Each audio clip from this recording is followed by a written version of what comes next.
జై భారత్ అయోధ్య రాజస్థాన్ నమస్కారాలు తెలియజేస్తూ ఏమిటి కాంగ్రెస్ పార్టీ బాండ్లు ఒకసారి మనం తెలుసుకోవాల్సిన అవసరం ఉంది. దీన్ని మనం ఒకసారి క్లుప్తంగా మీ ముందు ఉంచుతాను. ఇప్పుడు రాజకీయ పార్టీలనే రాజకీయ పార్టీలు అంటేనే ఫండ్ ఖచ్చితంగా విరాళాలతోటి నడుపుతారు. పార్టీలు అందరూ అన్ని పార్టీల వాళ్ళు కూడా విరాళాలతోటి నడుపుతారు. ఇందులో ఎలాంటి సందేహం లేదు. ఇది తప్పు కాదు.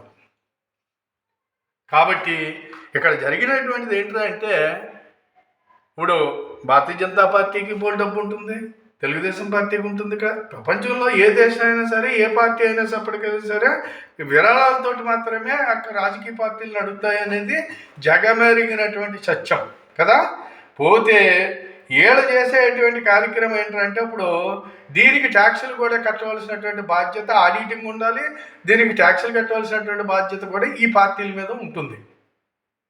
అయితే ఇక్కడ ఏం చేశారంటే, వీళ్ళు కాంగ్రెస్ పార్టీ వాళ్ళు ఈ పండంతా దాచుకుని, వేల కోట్లు దాచుకుని దీనికి ట్యాక్స్ అనేది కట్టలేదు.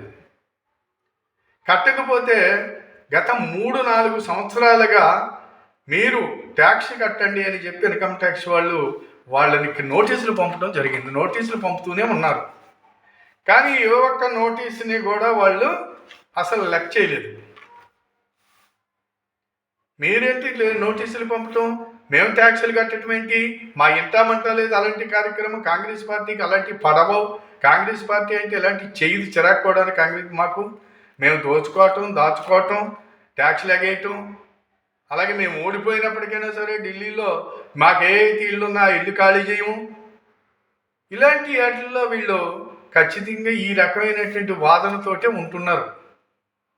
చాలామంది ఓడిపోయాక కూడా ఇల్లులు ఖాళీ చేయలేదు. వాళ్ళకి నోటీసులు బలవంతంగా గెంటితే తీసి కుండమండ బయటపడతేనే కానీ వాళ్ళు వెళ్ళలేదు అనేది మనం చూసాం. కాబట్టి ఇలాంటి కార్యక్రమాలు ఈ కాంగ్రెస్ పార్టీకి బాగా అలవాటు. ఇప్పుడు ఏమని చెబుతుందంటే, దాని మింజ వల్ల వాళ్ళు కోర్టుకు వెళ్ళారు. సరే దీనికి ట్యాక్స్ కట్టండి అని చెప్పి 1800 కోట్ల చిల్లర ట్యాక్స్ కట్టాలి, అది కట్టండి అని చెప్పేసి చెప్పడం జరిగింది. ఇప్పుడు కోర్టు తీర్పు ఇవ్వడం జరిగింది. సరే ఇది కట్టడం మానేసి, మేము వచ్చిన తర్వాత మీ సంగతి తేలుతాం, మేము అధికారంలోకి వచ్చిన తర్వాత మీ అంతు చూస్తాము అని చెప్పి దేశ ప్రధాని కాబోయేటువంటి రాహుల్ గాంధీ కోతలు కూర్చున్నాడు. ఇది వీడు చేసేటువంటి ప్రచారం. మోదీ మా మీద కక్ష కట్టాడు, మోదీ అమిత్ షాలు మమ్మల్ని నాశనం చేయాలని, మా పార్టీని ఎదగనకుండా చేయాలని, మా పార్టీ అధికారంలోకి రాకుండా చేయాలని ఇవన్నీ సీజ్ చేయించారు. బీజేపీ వాళ్ళు కూడా సీజ్ చేశారు. కొన్ని వాళ్ళు ట్యాక్స్ కట్టాలి, మామూలుగా తెచ్చు దానికి అన్ని వాటి మీద కూడా ఎవరని ఇమ్మన్నారు. అయితే ఇక్కడ చేసినటువంటిది ఏంటి, సుప్రీంకోర్టు చెప్పింది సీజ్ చేయమని, బ్యాంకు వాళ్ళని బాండ్లన్నీ ఏమున్నాయో పట్టుకురమ్మని అని చెప్పింది. సరే ఇప్పుడు దీనికి మనం ఏమాలోచి, ఇప్పుడు వీళ్ళు ఏంటంటే 4 సంవత్సరాలుగా వీళ్ళకి చెప్పినప్పుడు వీళ్ళు దీనికి ఉన్నటువంటి ఏదైతే ఉన్నదో దాన్ని క్లియర్ చేసుకుని, ఏవైతే మనం చెయ్యాలో అవి చేయటం మానేసి ట్యాక్సీలు ఎగ్గొట్టి ఈ రోజుని ఎలక్షన్ ముందు ఏంటంటే అవి సీల్ చేయించుకుని తేలలేనేమో అని నాకు అనుమానం. ఇప్పుడు ఎందుచేతంటే దీన్ని ప్రజల్లోకి తీసుకెళ్ళి ఒక సానుభూతి సృష్టించుకోవాలని చెప్పేసి వీళ్ళు చేశారేమో. అటు కేజ్రీవాల్ అరెస్ట్ అలాగే కనపడుతుంది, ఇటు వీళ్ళు బాండ్లు కూడా అలాగే కనపడుతుంది.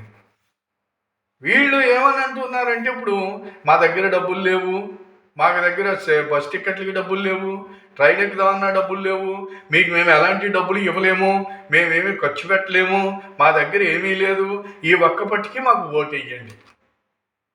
ఇది దరిద్రంగా ఉందండి. ఒకసారి ఆలోచించండి. ఇది ప్రజల్లో వీళ్ళు వాగుడు. ఎవరైతే మమ్మల్ని కాంగ్రెస్ ఆల్ ఇండియా ప్రెసిడెంట్ ఎవరైతే ఉన్నారో ఆ ఖర్గే గారు అనేటువంటి ఆయన కూడా ఇదే మాట్లాడుతూ ఉన్నాడు. అసలు ఎంత నీచంగా తయారయ్యారో చూడండి. ప్రజల్ని ఏ రకంగా ప్రజల్లో సానుభూతి పొందాలి, ప్రజల్లో ఏ రకంగా మనం వెళ్ళి ఏ రకంగా మనం మామూలుగా ఓట్లు వేసేటువంటి ఎత్తుగాళ్ళు ఏం చేయాలి, అనేటువంటిది ప్రజల్ని మాయ చేసి మభ్య చేసి ఓట్లు వేయించుకోవాలని చూసేటువంటి ఈ దరిద్రగొట్టు రాజకీయాలను ఈనాటికి కూడా కాంగ్రెస్ పార్టీ వదలట్లేదు అంటే నువ్వెందుకే, మీ పార్టీ ఎందుకు, మీరెందుకు, ఆ దరిద్రం ఏంటి? మీరు ఏది గౌరవించారు? ఈ దేశాన్ని గౌరవించారా? ఈ దేశ ప్రజలను గౌరవంగా చూసి ఈ దేశ సమాజాన్ని గౌరవమైన స్థానంలో పెట్టారా ప్రపంచంలోని? లేకపోతే ఇక్కడ ఏమన్నా మీరు కుంభకోణాలే కదా, దోపిడీలు దాచుకోవటాలు అన్నీ చేసి ఈ దేశాల్లో దాచుకొని ఇవన్నీ చేసినటువంటి వాళ్ళే కదా మీరు. ఇక్కడ మీరు ఏది కూడా మీరు ట్యాక్సులు కట్టరు, ప్రజలు ట్యాక్స్ కట్టకపోతే తీసుకెళ్ళి లోపలేస్తారు. ఆ రకమైన పరిపాలన చేసి ఇప్పటికే మీరు చాలా చేశారు. ఇంక మానేయండి. ఇలాంటి ప్రజల్లో తీసుకెళ్తే ప్రజలు నేను కోరేది ఏంటంటే, మనం ట్యాక్స్ కట్టకపోతే మన ఆస్తి పైన జబ్బు చేయించారు. కానీ వీళ్ళు ట్యాక్సులు కట్టకపోతే కట్టరు. వీళ్ళు ఈ ట్యాక్సులు కూడా కట్టకుండా బ్లాక్లో డబ్బుని వీళ్ళు విదేశాలకి తరలించుకుంటూ బ్లాక్ మనీని దాచుకుంటున్నారు అనేది ఈ సందర్భంగా మనం గుర్తించవలసిన అవసరం ఉంది. వీళ్ళకి తగిన బుద్ధి చెప్పవలసినటువంటి అవసరం ఉంది. మీకున్నటువంటి దాన్ని మీరు ప్రభుత్వానికి ట్యాక్సులు కట్టలేనటువంటి వాళ్ళు మీరు ప్రజల్లోకి రావటం ఏంటి? మీ వల్ల ఈ దేశానికి నష్టం, ఈ సమాజానికి నష్టం. మీరెందుకు మా ముందుకు వచ్చి ఓట్లు అడుగుతున్నారు అని చెప్పేసి ప్రజలు అడగవలసిన అవసరం ఉంది, క్వశ్చన్ వేయవలసిన అవసరం ఉంది, ఆన్సర్ తీసుకోవాల్సిన అవసరం ఉందని చెప్పి సందర్భంగా మీ అందరినీ కోరుతూ తోటి భారతీయులందరూ కూడా నమస్కారాలు తెలియజేస్తున్నాను. వీడియో 10 మందికి షేర్ చేయండి, సబ్స్క్రైబ్ చేయండి. మీరందరూ దీన్ని నోటిఫికేషన్ చేసుకుంటే నేను నా వంతు తెలియజేసేటువంటి విషయాలు నేను ఎప్పటికప్పుడు తెలియజేస్తూ ఉంటాను. కామెంట్ రూపంలో ఏమన్నా మీకు తెలుసున్నాయంటే కనుక నాకు పంపించవచ్చని చెప్పేసి సందర్భంగా కోరుతూ సెలవు. జై భారత్, జై హింద్.